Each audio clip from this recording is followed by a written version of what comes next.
जी रहे हैं कि कब किसके घर पे बिना बात मुकदमे आ जाएंगे, बिना बात बुलडोजर चल जाएगा।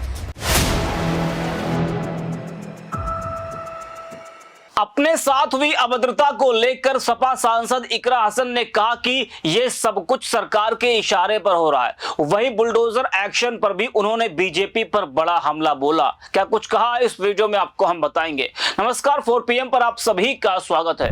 दोस्तों, बिहार चुनाव अपने चरम पर है।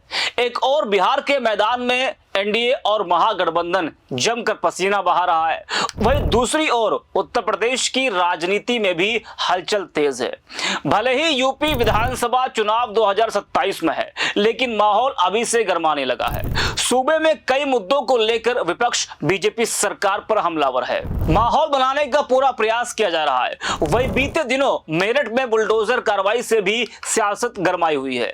तो दूसरी ओर इससे पहले सपा सांसद इकरा हसन के साथ हुई अभद्रता और उनके तीखे और भावुक बयानों ने राजनीतिक माहौल को और सुलगा रखा है। हालांकि मामला काफी हद तक शांत हो चुका है, लेकिन जब भी इकरा हसन कहीं पहुंचती है तो मीडिया उनके साथ हुई घटना को लेकर सवाल जरूर करता है। आपको बता दें कि मुरादाबाद के बिलारी में एक कार्यक्रम के दौरान इकरा हसन का एक बड़ा बयान सामने आया है, जहां उन्होंने अपने साथ हुई अभद्रता, बुलडोजर एक्शन और आगामी यूपी विधानसभा चुनाव को लेकर भी बड़ा बयान दिया। उन्होंने अपने साथ हुई अभद्रता को लेकर कहा कि सरकार के इशारे पर यह सब कुछ हो रहा है। वहीं वो कहते कि हमारे ऊपर बुलडोजर का राज चल रहा है, लोग डर के साए में जी रहे हैं। इकरा हसन ने बेरोजगारी, महंगाई और कानून व्यवस्था जैसे मुद्दों पर भी सरकार को घेरा। उन्होंने कहा कि देश में बेरोजगारी चरम पर है, युवा हाथ में डिग्री लिए घूम रहा है लेकिन उसे काम नहीं मिल रहा।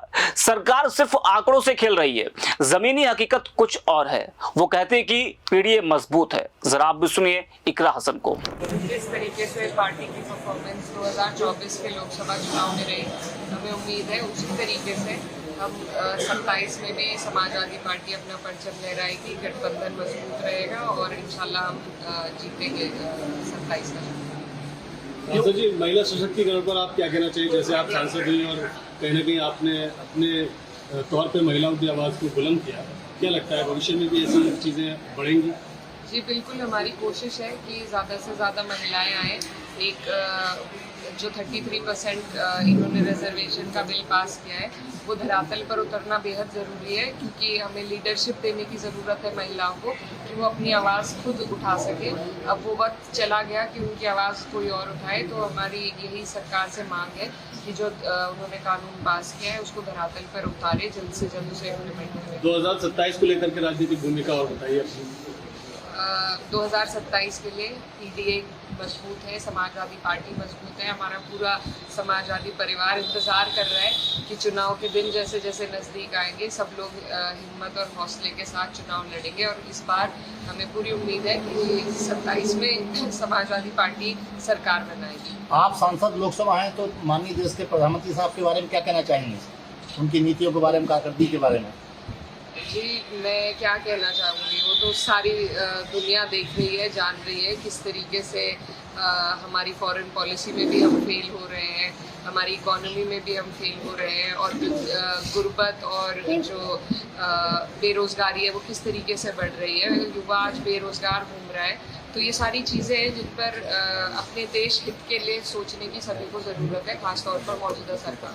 सांसद जी, एक सवाल और लूँगा आपसे। आजकल जैसे नफरत की सियासत पे बहुत ज़्यादा जोर है और आपको भी उस तरह से चीज़ें पीछे देखने को मिली, काफ़ी टारगेट किया गया था, तो नफरत की सियासत की इस वानगी पर आपका अपना क्या पक्ष है?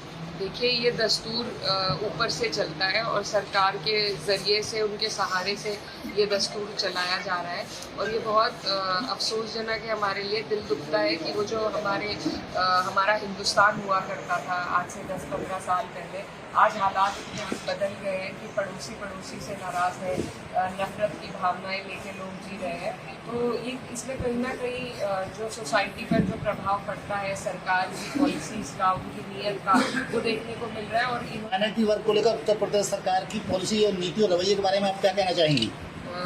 जी देखिए, बिल्कुल हमारे ऊपर तो बुलडोज़र का राज चल रहा है और आज ये हालात बना दिए गए हैं कि डर डर के सब जी रहे हैं कि कब किसके घर पे बिना बात मुकदमे आ जाएंगे, बिना बात बुलडोज़र चल जाएगा।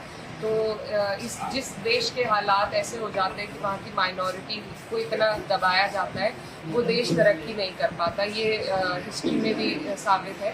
तो हमें उम्मीद है कि सभी लोग जो हमारे देश में जी रहे हैं उनको हिम्मत, हौसले और डिग्निटी के साथ जीने का मौका दे ये सरकार, और नहीं तो ऐसी सरकार को हम बदलें। बिलारी की जनता को आप क्या संदेश देना चाहेंगे? आप यहाँ आज यहाँ आए हैं। मेरा यही संदेश है कि जिस तरीके से अमन भाईचारे के साथ देश के लोगों को जीना चाहिए, यहाँ के लोग उस तरीके से अपने भाईचारे को कायम रखें, आगे बढ़ें, और जैसे उन्होंने आज तक यहाँ पर समाजवादी का झंडा बुलंद रखा, आगे भी बुलंद रखें। तो सुना आपने।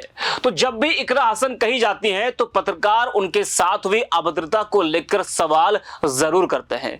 इकरा हसन बार बार यही कहती दिख रही कि इस तरह की घटनाएं समाज में महिलाओं के प्रति सोच को उजागर करती है।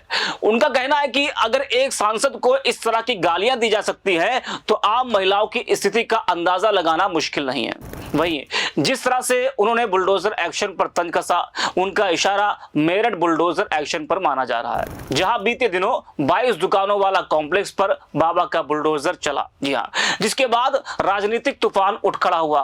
बुलडोजर कार्रवाई को लेकर व्यापारियों में नाराजगी दिखी और जगह जगह विरोध प्रदर्शन हुआ। विपक्ष ने इस मुद्दे को तुरंत भुनाते हुए योगी सरकार पर निशाना साधा। समाजवादी पार्टी, कांग्रेस और भी तमाम दलों ने कहा कि यह सरकार आम जनता की रोजी रोटी पर बुलडोजर चला रही है। वहीं इकरा हसन का यह बयान कि यह सब कुछ सरकार के इशारे पर हो रहा है, उन्होंने अपने साथवी अभद्रता को लेकर यह बात कही। उन्हें गालियां दी गई, अपमानित किया गया, धमकी दी गई, जिसको लेकर एक मंच पर वो भावुक भी हुई। जी हां, यह घटना सोशल मीडिया पर तेजी से वायरल हुई और पूरे विपक्ष ने इसे महिला विरोधी मानसिकता का उदाहरण बताया। तो बिहार के चुनावी शोर के बीच यूपी की राजनीति में जिस तरह बयानबाजी और घटनाओं की गर्मी बढ़ी है, उससे साफ है कि 2027 की जंग अब दूर नहीं है। बुलडोजर, बेरोजगारी और भावनात्मक मुद्दे यही आने वाले दिनों में राजनीतिक दलों के हथियार बनेंगे। तो इस वीडियो में इतना ही। आप देखते रहिए 4 PM।